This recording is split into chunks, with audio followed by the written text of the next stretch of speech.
Nations tournaments should be played every 4 years instead of two. That's according to the FIFA president Gianni Infantino, urging the continent's football leaders on Saturday.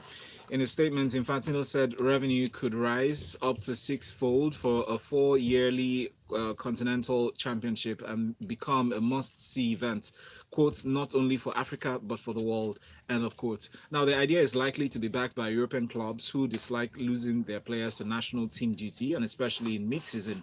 The 2021 African Cup of Nations kicks off in January, and the FIFA president also tempted African officials with the prospect of more entries in an expanded slate of youth World Cups. Yeah, I like the way he's saying these things. When he's talking like he's talking to Europeans. It's like, you can increase our revenue if we do it every 4 years. The organization will still be the same. It will just be 4 years apart.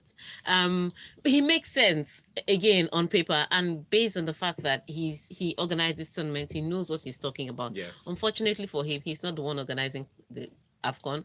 He's not the one doing the marketing. He's not the one doing the tourism and planning. And traveling around Africa is very different from traveling around Europe. So we're talking of two different people, and it may just be different. But if they do package it right, which I don't suspect that they would, then what he's saying could come true. But the enticing it was a lot of things he said. It wasn't just that. First of all, Fatma Samura is no longer overlooking CAF. CAF can now run on its own. According to them, that they're finished. They're cleaning of the house and they're improving management. So CAF can now run on its own if they say so. Secondly, he also suggested that Africa focuses more on grassroots. And instead of having an under-17 tournament once in 2 years, they should have an under-16 and an under-19 every year. So basically, he was looking at developing football and then having that major competition like the big party. Jurgen Klopp will be happy with this suggestion because he's already crying. But it is organizations that organizational skills like this that helped Infantino, if you ask me. Because all I remember him was for how he did UEFA Champions League well. So by the time he came into my view as going to take over when there was trouble in FIFA, it didn't look like FIFA was going to be in crisis because it was just one marketing brain moving into the right position and using and doing well in FIFA. So I hope his suggestions are taken well by CAF and they will execute the way that they can execute. It looked good. It looked good on paper, is all I can say. But me, I know my people. I like the good suggestions too. Like, if I'm permitted to speak or give my opinion. Sly saw you though on Saturday. Sly said, Auntie Tega, I watched you on NTA Sports on Saturday. Great analyst. And your laugh is natural. You're beautiful. Up Liverpool, he said. Thanks, Sly. Oh, am I beautiful because I was supporting Liverpool? That's story for another day. Do I love you? Let's move on to our next story. Let's go to the world of tennis. And Novak Djokovic beats Dominic Thiem to win 17th Grand Slam. I'm not really happy about this, but Djokovic defended his Australian Open crown and won his 17th Grand Slam after digging deep into his physical and mental reserves to beat Dominic Thiem in a gripping 5-set final. The Serbian second seed won 6-4, 4-6, 2-6, 6-3, 6-4 for a record-extending 8th title at Melbourne Park. Yeah, okay. Let's put it this way. He didn't dig into his physical and mental reserve as much as he dug into his dramatic reserve. And that's why Djokovic may not sometimes come across to you as likable. So when he starts losing, has all these antics that he does. He will scratch his leg. He will say his back is paining him. He will hold his head. He will dance around and shake. He has something that it's not sportsman-like, but it helps him. And for me, I don't understand. As an opponent, you know that this guy comes with drama. But there's no way it doesn't get into your psyche, and it happens all the time. And so when he was losing game, first of all, he had that tantrum. Anybody I hear tell me that Serena, or telling me that Serena is badly behaved, let me catch you in the street. Because this, you know how bad Djokovic was. When Serena was saying people get away with stuff. Remember when they were saying, she was shouting and she's big and I was threatened. Djokovic tapped the umpire's feet and said, "Thank you for using this opportunity to be famous," and nothing happened. He touched him. The world did not come to an end. You don't see it as headlines, do you? No, nobody is talking about what he did in between the match. Exactly. They're just saying he won his 17th Grand Slam. He's now world number one, which are things that he has. It is. He's now king of Melbourne. All the great things. Everybody has totally ignored the drama and the bad behavior that he exhibited. And to make matters worse, after he won again, because the crowd were largely behind Dominic Thiem, he shushed the crowd for good measure. For good measure, just. I won. Keep quiet. That's it. Put some respect on the name. Double standard. So thank you. And then Serena is just there yelling in one corner. I say you were threatened. This one tapped you. You were not threatened. You're okay. All of you in ATP and WTA, all of you will be all right. But he did what I would say for him was, though, when he said that drama, he took that break off the court. I did not particularly think he was struggling with anything physical. I didn't think he was sick. I just knew that he needed a break and he was going to look for a moment to calm down. So even if they did massage one hand or one leg, I can almost guarantee it wasn't anything to do with physical. It was just, I needed a breather. I've lost 2 sets back to back. If I'm going to win this, or if I'm going to even get a chance of winning it, I need to refocus or realign or recenter, whatever it is that they do when they're meditating. And that's what he did. He went in, came out, and he was a totally different player. On the other hand, with Dominic Thiem, maybe because he'd won 2 sets and he felt he needed to overcome or overpower Djokovic, he started spraying his forehands, especially hitting long and a little too wide. He lost his first serve because it was very clean prior to the Djokovic drama, but it was not the same way after the Djokovic drama. So another learning curve for Dominic Thiem. He's beaten Djokovic several times, so it's not like he was looking for new skills on how to beat Djokovic. It was that in this final, on this day, can I overcome this guy to win my first Grand Slam title? The answer was he didn't. He couldn't. He didn't. And so he had to eat humble pie, say, "Oh, what a wonderful guy you are. Oh God, I'm going back to the smaller media room. I can't believe this in my life." But he did try. Congratulations to him. But I'm still waiting for that one person that will break the dominance of the top 3. Because they keep winning all the Grand Slams. I was hoping that Dominic Thiem was going to do that this year. But let's go to Twitter. Jeola Inka says, someone should please, did this happen? Tell me why Jay-Z and Beyonce sat down while the national anthem was being played during Super Bowl. Absolutely disgusting and pathetic. I'm sorry. I'm sorry. Am I the owner of the Super Bowl?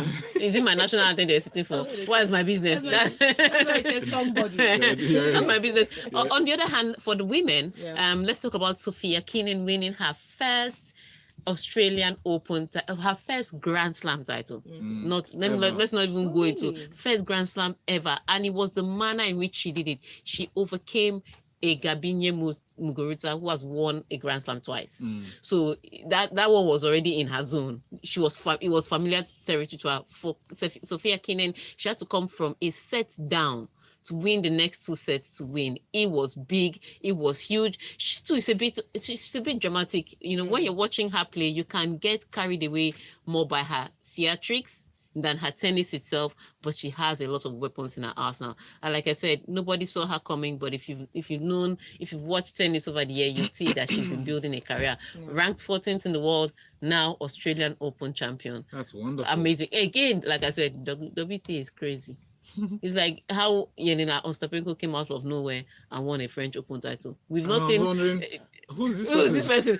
You've not seen her since then, Abi. But that's how in WTA they are.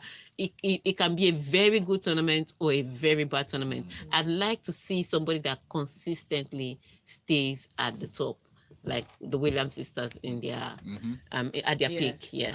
And you know that really shows the reward or result of tenacity Yeah. for individuals and how the integrity of the organization. Which is why I always tell people that getting to the top is not hard.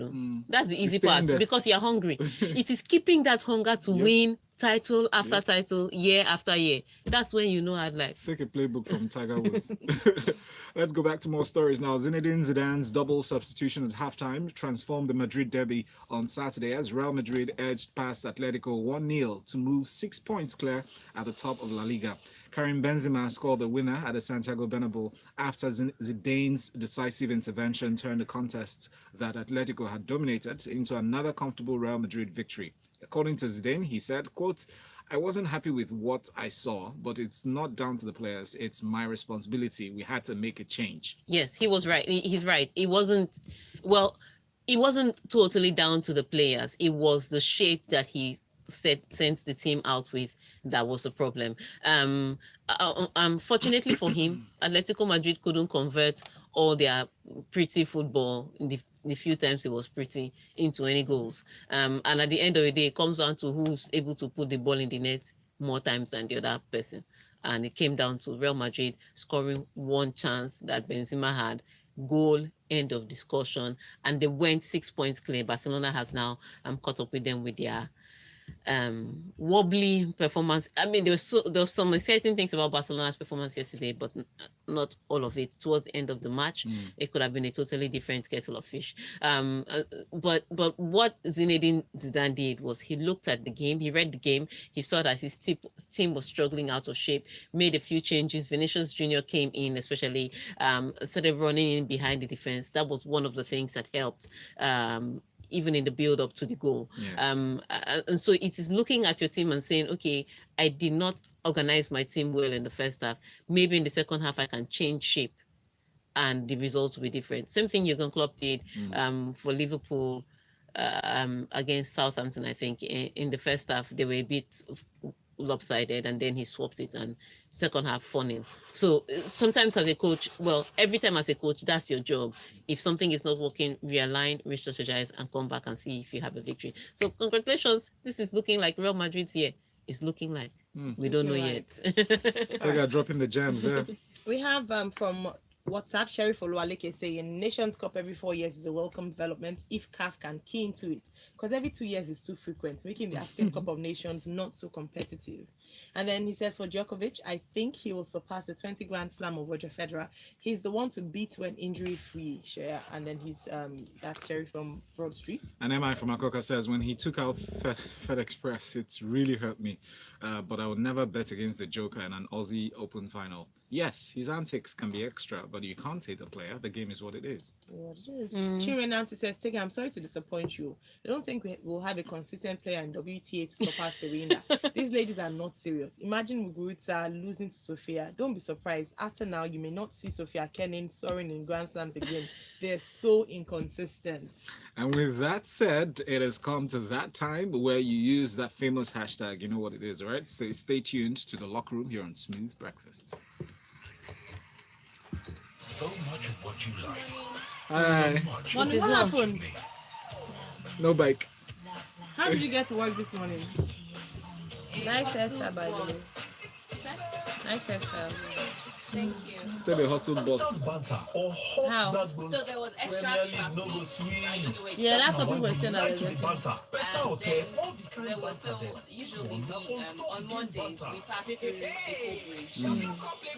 So from our area we linked Ikorodu Road. So we got to Ikorodu Road only to realize that it has been closed via the place we accessed via Ultrasound. So we had to turn back. And Way then back come to get Ikeja. So better again banter. there was Bros, traffic. oh yeah, take this Coca-Cola. And then now hustle to get bus because there were So how did you get from your bus stop to work? usually it's keke, but now I have to How hustle. we want banter. Banter better with Coca-Cola. All right, we're coming back. Fella. English Premier League. What story should we continue from after the break? After the break. Okay. So, while you're taking the first story, You are okay, I am. After the break. studio. This segment is brought to you by Coca-Cola, the official sponsor Right, so- of the English Premier League. Banter better with Coca-Cola. That's right. You know what to do. Use that hashtag banter better with Coca-Cola. Keep your comments clear of any vulgar or insulting words, and send your comments on WhatsApp, on Twitter, and Facebook, wherever you want to get in touch with us. On YouTube, use that hashtag banter better with Coca-Cola for your messages to be read. All right, send your message to 0809 444 0981. That's our WhatsApp number. On Twitter, it's at smooth981FM. Val's already told you the hashtag to use. And on YouTube, it's at smooth981FM Lagos. Let's go to our first story in this for the segment. Tottenham Mourinho irked that VAR didn't send off Man City's Sterling. So Mourinho said this. It was a red card to Sterling. He could, and he said he couldn't understand, given the pace of the game, why on pitch referee Mike Dean might give a yellow card.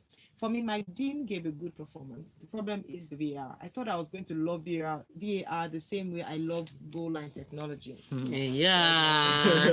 Let me just explain to you, Jose Mourinho, since you don't know. VAR is like pizza. You will love it better in Spain and in Italy, but in England, I can't guarantee. All I can There's something that's different. Maybe something is different, something enough. But I would say this for Raheem Sterling. Even when I saw it in the review, because his leg came off the ball. So even if his studs were showing and his studs were high, because it did come off the ball, it was. I still wouldn't have given a yellow. A red, sorry. I understand that it looked a dangerous tackle, especially the more you looked at it. But it was a defense tackle. Yeah, but that's one game I know I sat down. No. Look, it's one thing if he launched in with his thoughts at that height. I'd say straight red any day of the week and twice on Sunday. But his leg came over the ball, so it's a totally different. It's dicey. Some referees will still say, his leg came over the ball, but he still put his leg on the ball and give it. But I wouldn't give it because I understand the way the game is played. So I would agree with Mike Dean on that part. I think the one that would have hit home more was the fact that he didn't get a second yellow. Because for some reason Raheem Sterling was going buck wild yesterday. So if the question will now be like, why didn't he get a second yellow? Manchester City eventually got the red card that they deserved. Came in later, and of course after that they considered the 2 goals that have made them fall 22 points behind Liverpool. Yes, I've always said it. They say this league is competitive. This is the one league that I know the champion by December. Every time they say it's competitive. If you saw that game, the 70th minute. Yeah. It was amazing. The way they were knocking in goals. So I've said this thing. Manchester City is not a Pep Guardiola side is not the side that is likely to win with one man down. Is the way he plays, is the structure in which he arranges his players. It's not that a team cannot win with one man less. It's just that Pep Guardiola's teams have a way that they're structured. And so it makes them, because they're primarily attack mode, it makes them hard defensively to do anything. Because I noticed there was a major leak in the defense. So that guy went through very quickly. Because even when they have numbers in the back, they're not necessarily closing up spaces or picking up anybody. Guardiola's team do not know what to do without the ball. Without the ball, they are the weakest teams you will ever meet. And that's why they just keep getting this beating. I think for Pep Guardiola now is to try and get a run of results and see how it will help him in the UEFA Champions League and in the cup competitions, but not necessarily thinking of chasing down Liverpool. He knows he's gone. He's the one person that knows he's gone. Everybody else that is having high hope is because they beef Liverpool. Oh, dear. My goodness. Please send messages to WhatsApp with that hashtag banter better with Coca-Cola. Send it to 0809 444 0981. So Solskjaer is in the news. He said Martial poor form as due to fatigue. In his words, Solskjaer said he's given us everything. He's been asked now to play. I think he started the last 7 games. In this month, he's running probably 20% more than what he did when I came here. As a striker, he continues, if you don't get there that split second, that's a big, massive difference. And I've praised him. I've sat down with him and I'm delighted with him. And I know that he's tired, but he's never, ever, how do you say it? Dodged the training session. It's very good that he doesn't dodge his training session. I pay him a bit to come for training session. Look, I mean, OGS can make a lot of excuses for Marshall. I've said it before. He's one of the laziest players ever. He's look, if he puts the work really off the pitch, you will see it on the pitch. We've seen those footballers that work extra off the pitch. We've seen them do the same thing on the pitch. Like, I don't want to go to Cristiano Ronaldo, his own is insane. But people like Sanchez, even Sanchez that likes to party, puts extra work off the pitch in the gym. You will see it on the pitch. It's only Marshall's own that is the coach alone that is seeing. Party after party. I don't understand what he doesn't. I would have to use the word hustle. And his team is in that place where they have to hustle. He doesn't do that. You see Rashford make the extra effort. You don't see that from Marshall. So when I see a Marshall in front of goal, I only know that it comes down to the people that are his scoring chances are down to the people around him. Unlike if I see a Rashford, I know that he's going to create something. And so he needs to stop making excuses. He's tired. How much are they paying him? How many days a week is he working? Please free me. But on the other hand, they played a tough game against Wolves. It was always going to be tricky. This is the Wolverhampton side that has given every top side something to think about. You have to tweak or retweak your game plan when you're playing against the Wolves. And so getting a result I suspected was always going to be difficult, but they got away with a draw. No need to be making excuses for Marshall. Just wait. Odio Igalo will come. We'll now know who is tired. When it comes and features Niger blood, then you understand that it's not fatigue. I like how we celebrate our own. It's in the body. It's in the body. Stop making excuses for goal scorers. He plays really good football. He's one of the people that made me really happy watching him the last international tournament. Is he not from Edo State? Yes. My mom is from Edo State. You can claim, Sha. You can claim, Sha. Just wanted to put that there. Claim it is yours. Hashtag banter better Coca-Cola crew are here. AGK from Ogba says the defense budget of Man City is going to be increased as if they're going to war next season. With all that possession they have, they should be scoring and not be like politicians stealing money. Yeah. Wow. Mario from Satellite Town says Chelsea, Manchester United, and Arsenal are like Ewedu, Okra, and Ogbolo in one WhatsApp group arguing who's the king of draw. But last, Arsenal is the Obolo, the grandmaster of the draw. Take that back, Mario. Take it back. Banter better with Coca-Cola. Take it back. This is the classic hashtag banter better with Coca-Cola says, I'm so happy for Odion Igado signing. Meanwhile, somebody said Manchester United went and bought Bruno Mars, musician, instead of Bruno Fernandes. Anyway, Arsenal is becoming the draw specialist simply because they always forget to check the scoreboard whenever they are. How can you say that? Shimobi Victor from Alaba International says hashtag banter better with Coca-Cola. Take my advice to Odio Igalo. Odio Oluwadamilola Igalo is that he should stay away from Lingard and Manchester United team if he wants to be successful. He can't associate with a player who's scoring goals is an abomination to himself. Wow. All right, Tayo from Yaba says VAR Passanai Mali is what is called inside life. Marshall is alien to football. That's why I call him Marshall. Igalo has made me Man United fan. I hope I don't regret it. Like the first hand of Game of Thrones. Hashtag banter better with Coca-Cola. And Yemi Richard says hashtag banter better with Coca-Cola. Another match in this decade, yet Arsenal is unbeaten. And yet they are still not victorious. Right. Talking about Arsenal, Mikel Arteta takes pitch swipe. Arteta said the conditions were difficult. The grass was this long and they didn't put any water on it. And that's not a very helpful thing to play football. Sorry. Good morning, Mikel Arteta. Welcome to Burnley. Did you think that they were going to cut the grass for you to come and play smooth football? It's supposed to be 2 inches down. No. They do it. Burnley does it. Yes. Teams that like to play football on the ground, they will not cut grass well for you. They will leave the grass dry. It's tactics. Think about it. You are going to your rival's house. Of course. To try and get points from them. You think that they are going to lay out red carpet, open the kitchen door. Do you know what's in my mind? I'm just imagining Mikel Arteta with a ruler and measuring tape against the grass. You just get to the pitch, you see it. Look, it's something that you should have prepared for. You know that they are going to do it. Why don't you, during training, don't cut your grass? Or during training that week, don't water the pitch if the grass is already cut. Don't water the pitch. Oh yeah, guys, how are you going to play here? And maybe not too many passes. Try not to walk the ball into the back of the net. maybe some long throws, some long shots like the one David Luiz did from behind, where he gave Aubameyang the ball and Aubameyang forgot which one was his shooting leg. But you know, play football like that. Just change your style for that particular day. You did not do that. You're not saying they didn't cut the grass. They didn't. Look at you. All of you are hustling for one contract. You're not saying I should show you my expo. Wait, I'm coming. Just wait there, Mikel Arteta. Continue to draw. Emma from Akoka says this is vintage Mourinho.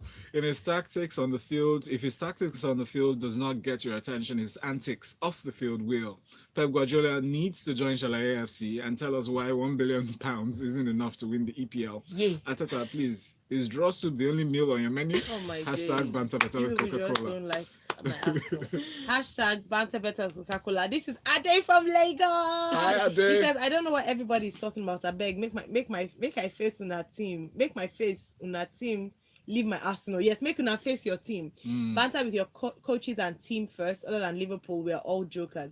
Hashtag banter better with Coca-Cola. Ayo, was lovely seeing you. I met Ade yesterday. I told you Valentine's Yes, Day, and I'm going to post your picture on my IG page. Hey, so Ade. watch out. I love seeing you as well. Thank you. Amazing. All right, let's touch on the final story before we go on Guardiola. He says, I'll be judged a failure at Man City without Champions League win. His words. Quote, last year was an extraordinary one for us. But people say, but you didn't win the Champions League. That is why I'll be judged. If we don't win, it's in my final period here, then I'll be a failure here. I know that. Why is he judging himself based on that metric? First of all, he's saying in my final period here, are you saying you're not going to renew your contract? Apparently. That they have beaten you so badly, you have to take another sabbatical. Pepe. But what it is, he's right. He's going to be judged based on that. Every coach has come to Manchester City as one league now. Since they brought money. Since the money came, people have been winning. Even Pellegrini that was sacked by West Ham, he won league with Manchester. So it's obviously not league or FA Cup that they're looking for. They won that Champions League. So they're going to judge you by the one trophy that everybody else didn't win. That's you that was proclaimed the savior of football, the inventor of football was going to bring to Manchester City. If he doesn't bring it, then they'll say, well, he didn't succeed. Yeah. End of discussion. Because he didn't do anything different from everybody else. So I guess at the end of the day, that's what it is. Thank you very much. Quadri says, City were the architects of their own misfortune. They had a penalty kick in first half, lost it, they hit the bar, missed the free nets. They should chop their loss and rest. I continue to say, can we talk about our favorite bread, Igalo?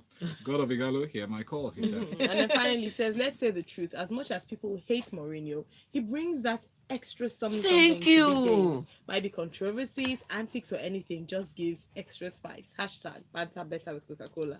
All right. I agree with you. Thank you very much. Ejike from Ogba says, hashtag banter better with Coca-Cola, hashtag locker room 981. There's someone in the studio with a Edo State affiliation. Just checking if a jumping ship to be a Manchester United supporter will be the way to go for her. Well, 6. Let me not lie. He says 6 and half a dozen is the same thing. Last, it's all draws. Let me not lie. That was funny. Let me not lie. So on the day Odion was announced that he was joining Man U, I posted a picture of saying I used to be a Man U fan. I want to go and remove that post because I think I want to renew my subscription. Wow. I want to renew my membership. Oh my goodness. Don't be on the fence like I am. Just choose a follow up and stick with it. Well, thank you very much for staying tuned to Smooth 98.1, Smooth Breakfast, Locker Room 91 here. And Tega Supreme can be caught on Twitter. Follow the conversation through with her. Use that hashtag Locker Room 981 and tweet at Tega Supreme. Or if you're very interested with ladies in sports like we all are, tweet at LIS International and follow all the updates. Next, Lagos, we get together to discuss what's in front of us. Yeah. The Lagos Police impound 188 motorcycles, 78 tricycles as enforcement of ban begins. Let's have this conversation in 14 minutes. Now, when you said, and we are all interested in ladies in sports, as we all are, I was like, wow. We are all as